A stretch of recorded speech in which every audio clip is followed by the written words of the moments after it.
ole mun ran thana kohhran member zong te lali su Krista mingin chibai kabuk chewa kan khia to theu angin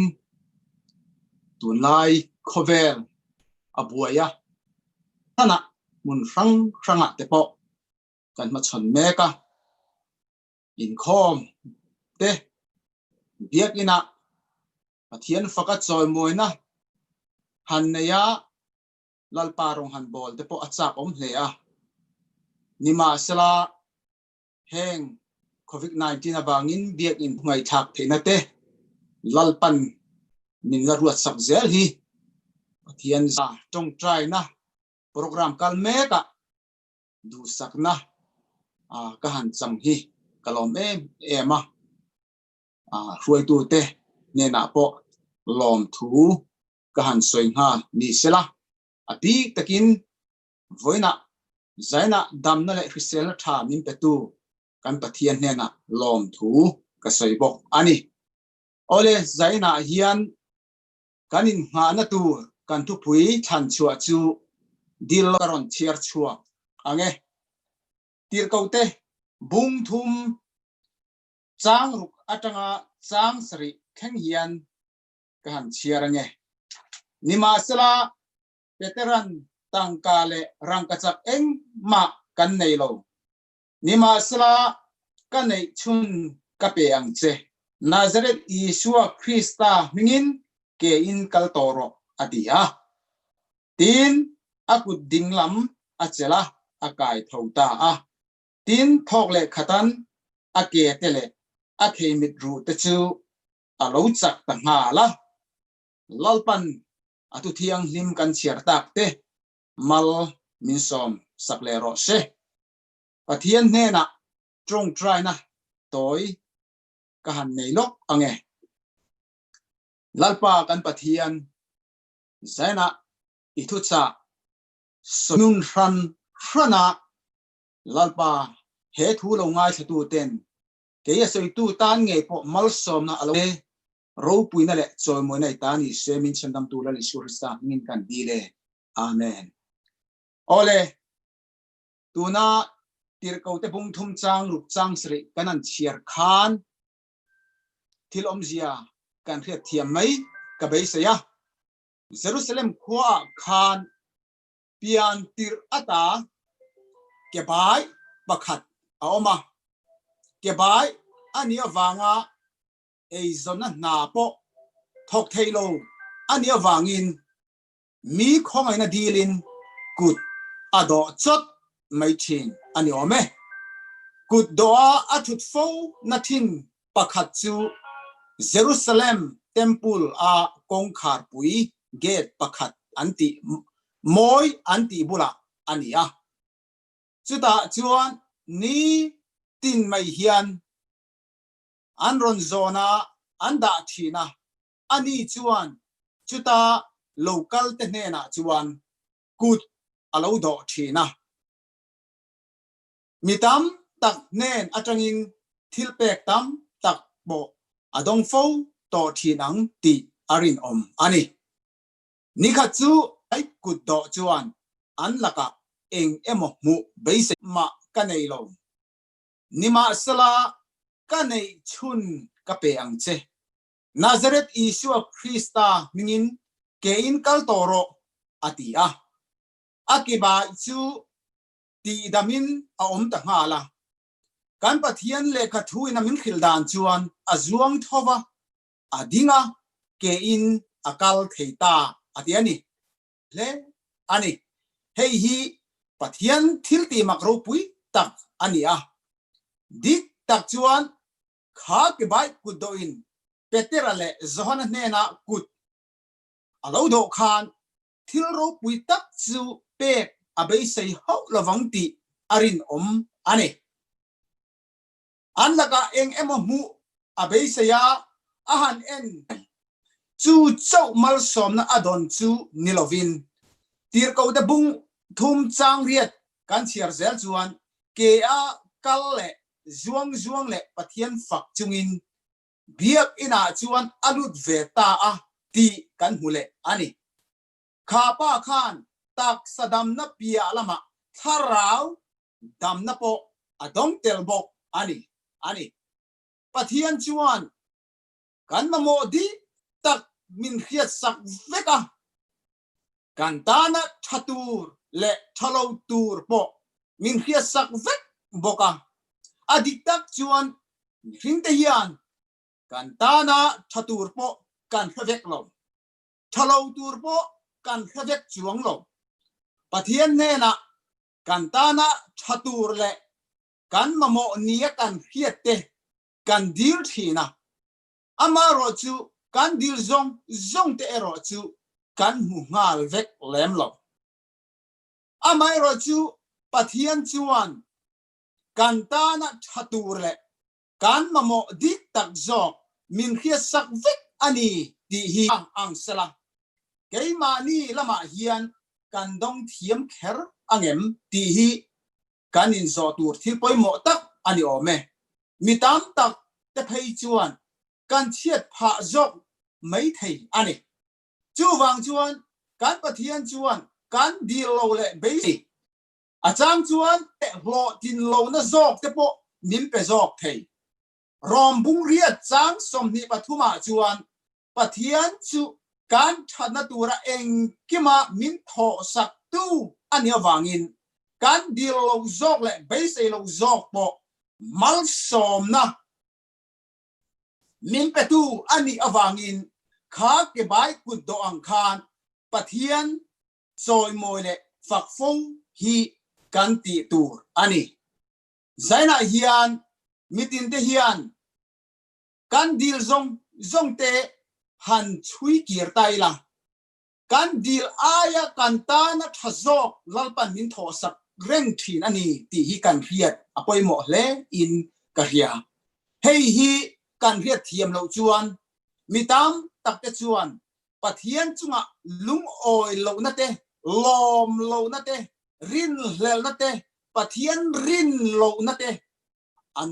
an tulu thin ani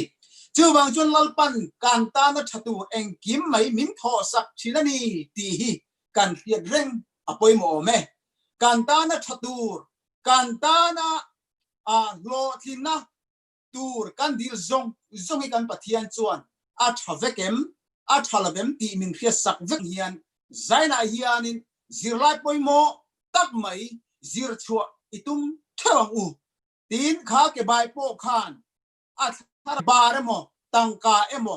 peterale zona ne na tangin abei sei ani mel ani ma sela abei sei ai ro pui zok le lu zok chu pathian chuan eng kima khia da wangin ti sadam na ro pui tak le tharau dam na ro pui tak mai ahan khen tir ania chu ahan don khan alom ema pathian biak ina lutin pathian a fak ti kan mu ani chu wangin kan beisei aya lu zok kan beisei lo zok lalpan kan tana thil eng kim mai min khia sakawangin kan dil zong hi lalpan kan tana thaber tur ni zelin lo thin na apezel donani ti he zirlai tang hian zir chua itum thewang u zaina hian tin adot lea chuan Nazaret isua mingin ke in kal toro tia kai thau tu kha alan dan me ya chuan petera ani awangin zuda ho te po khan petera ti dam angin an hua ma se petera khan zohana nen an ti dam anilova pathian ti dam zok ani thu an khila tir kau te bung thum sang som pani som paru kan chiar chuan keimani thil ti theina le pathian kan ngei sak wanga pathian kan ngei sak wanga ani hi ti dama kaltir thei tu angin min ngai ani mo ti dam tu chu pathian ani zo ti in pathian chuan petera nena thil ti theinal pe in ani chuan isua mingin kha ke bai kha ati dam ta ani petera chu pathian man ruwa mai chau ani a tidam tu zok ero chu pathian ani heta tanga zirlai poimo tak mai kan zir turata na poimo ber mai chu kan rong bol na ate kan thil ti zonga hian ani a petera khan pathian man ruam mai ani zia in ria a pathian ne na ro puina le choi mo na zong alan kha aro pui le ani ena ro puina le choi mo na petu apiang te hi pathian point a choi moi thina mi ngai lut le ngai san po an lo thin bok ani di tak chuan kan nun le kan thil ti zonga pathian aro pui masak phot lo chuan tu ma hi an luin an ro pui tak thei ngai lo chu wangin kan nuna le kan thil ti zonga pathian ni masaber le lau berakanda zel hi apoimo le ani mi hingin anlom lo chepoin lalpan alom lo che tu kan dir lo zok le base lo zok po mal somna min vur tu kan pathian hi aro pui ani chu wangin zaina hian khoya po om mai la engdin muna po ding mai la engkima hian lalpa kan pathian hi ida lal berzelang u ida poimo masa berzelang u ti hi zaina hian he tir kaute bung thum chang ruk chang sri kal tang hian fuina thu kan ron soi du ani chuwangin kan nuna hian pathian hi achang chuan masa berlovin keima ani hi masa ber kanin da chung chuan lalpa aro pui ngai don lova lalpa aro pui lo chuan mi tu po lut na le mi ngai san an lo tak thelom chu wangin zaina hian kan thil ti na kong engkim a hian pathian ni ro pui masa berzel sela pathian ni choi moin om masa berzel sela pathian hi lal berzel sela ti chuan ke ni aman ruwa te po hi lalpan min feng himanga lalpan min choi moi mai don aloni lalpa kan dai khal thina lalpa hi kan makhal thina wang hian lalpa aro pui ang hian aro pui thei thin lova pathian ro pui na deep dal tu hi kan lo ni thin ani chu wangin zaina hian kan nun kong eng kima lalpa hi masaber le poimo bera ida zelang u lalpa hi choi moi om sela lalpa hi kan engkim makan engkim ani a kan ta na thaber turamin buatsaih kan dil zong te min ngai thak sak tu kan tan thathei ang ber tura min ngai sak tu ani awangin kan pathian ni engtik lai poin engdin huna po dingin khoi huna po om maila lani ifak phong u I choi moyang u ida lal berzelang u kan dil lo zo kan ta na thaber turlal pan min thosak reng thina ni ti kherengin zain la kan thucha soita te chu lalpan athu thiang himte mal min som saklero se amen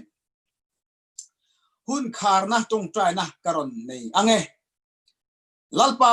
kan pathian min hangai tu zaina ithucha to te ke kam tong takhian puan chuana aron neya lalpa kan thu soita te kha aking lo em maya nima sela iming ro puinan iming choi moinan ani awangin lalpa nangin malron somla ngai thatu zong te tan tharau dam na taksa dam na alo chan theina turin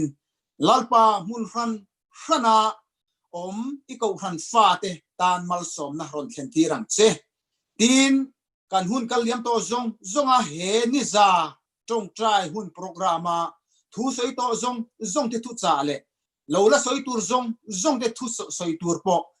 lalpa mal ron som la a soi tu tur zel te po tharau thiang himin chakna thar ron pe la khongai takin kan om na mun theba nun he tak nang ma kan nei thina turin I